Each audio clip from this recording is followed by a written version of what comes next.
I don't know, because I asked the Justice Secretary. You think it's a reasonable thing to ask them. They do run the justice system, and he didn't make any attempt to answer whatsoever. And so I was very frustrated by that. I think the public were, judging by the messages I've received. I think what the statistics show is there's been, I think, 262 releases in error, as they call it in the statistics set, but basically accidentally let out of prison in the last year. But what worries me above all, there were 90 that were violent or sexual offenders. Now that is incredibly worrying for the public. So to quote David Lammy to me, he needs to get a grip. Get a grip, indeed, or consider his position, James Cartlidge, finally. Well, look, there's a big question about the Ministerial Code.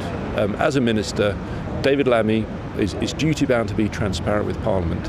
And had I known that when I was asking those questions, he apparently had a statement about that issue at hand, and he chose not to give any answers at all, I find that extraordinary. So sorry, are you saying he's broken the Ministerial Code?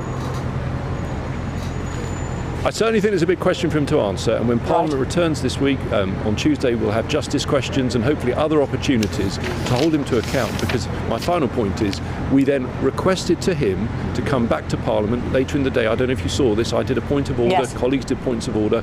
He needed to come back and clarify, and he refused to do so. He did a runner, and that's not acceptable.